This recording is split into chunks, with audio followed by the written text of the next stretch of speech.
Happy birthday to you. Make a wish. Granny! Hello. Have you done your homework? Ada! For a general strike. Ready or not? Here it comes. Violent clashes with live ammunition against. Deserve to get shot. Have a nice day at school.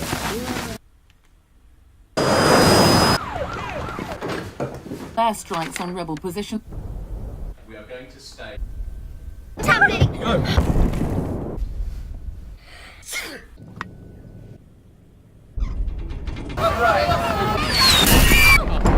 Heavy fighting in Richmond.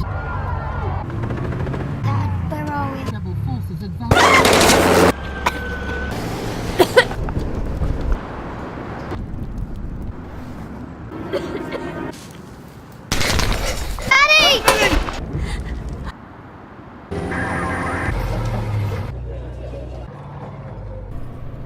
Happy birthday to you. Make a wish, darling.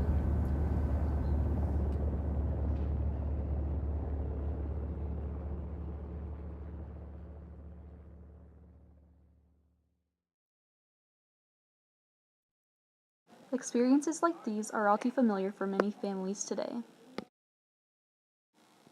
Imagine a person who is outside of his or her country of nationality, and who, owing to a well-founded fear of persecution on account of his or her race, religion, nationality, membership of a particular social group or political opinion, is unable or unwilling to avail him or herself of the protection of the country of nationality. This person is by definition a refugee, as it is stated under Article 1A.2 of the 1951 Convention. For as long as conflict and disaster have existed, refugees have as well. Today our world faces a refugee crisis. Natural disasters, extreme poverty, and civil war have contributed to the rising number of refugees.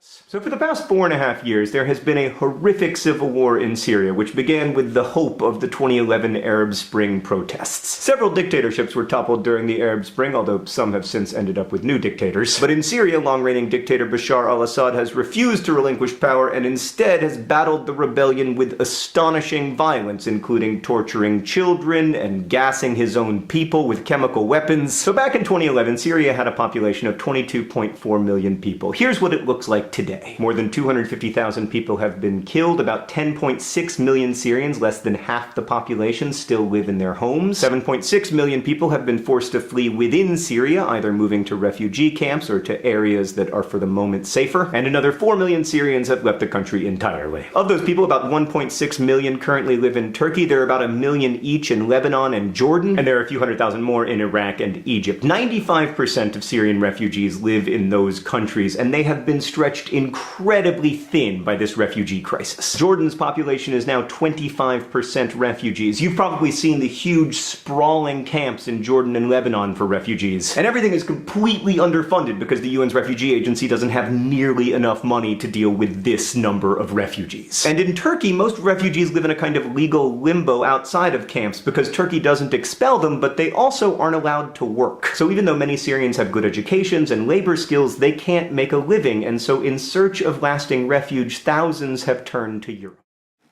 To escape the danger and violence where they come from, many refugees are left with no choice but to escape by boat to Europe and other countries that may or may not welcome them.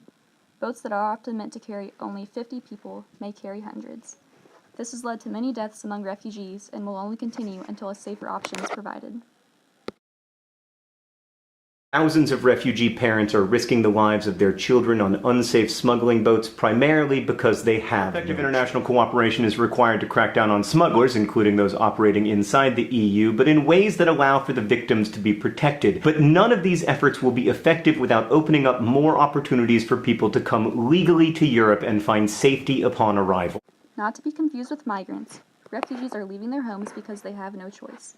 And when they arrive in their new locations, they have certain rights that have been granted to them by multiple countries. That leads us to a very important distinction between the words migrant and refugee. This has often been called a migrant crisis, but it really isn't, because migrants choose to leave their homes in search of better education or employment opportunities. Refugees, to again quote the UNHCR, are persons fleeing armed conflict or persecution. These are people for whom the denial of asylum has potentially deadly consequences. And ever since the 1951 Refugee Commission, refugees have had certain rights under international law. These include the right not to be returned to their country of origin if their safety cannot be assured, the right not to be penalized for entering a country illegally if they request asylum, and the rights to life, security, religious expression, primary education, free access to courts, and equal treatment by taxing authorities. If a migrant arrives illegally in the European Union, they can be turned around and in most countries sent home fairly quickly. But a refugee, and most of the people arriving in Europe right now are refugees, they have certain rights under international law that all of Europe and basically all of the world has agreed to for the last 65 years. The Arab states of the Gulf, although they've pledged financial support to Syrian refugees, have accepted zero refugees from Syria. Australia's refugee record is truly abysmal and possibly in violation of international law. Canada is accepting 30% fewer refugees than they were a decade ago. And the United States is to blame as well. We've accepted a tiny number of Syrian refugees, fewer, for instance, than Brazil. Although the current contributions made to aid refugees are a step in the right direction, they are not enough. When asked to accept more refugees, many countries have reacted with hate, fear, and racism. These xenophobic attitudes have restricted aid for refugees. Refugees are often associated with terrorists and criminals. However, large amounts of data have shown that refugees have been proven less likely to commit crimes than American citizens.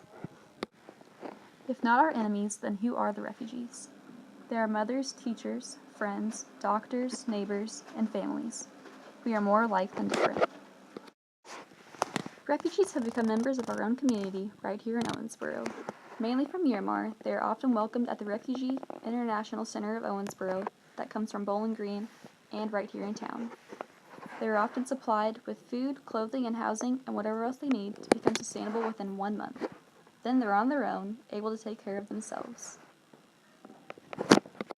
Anyone can become a leader in their own community for helping refugees.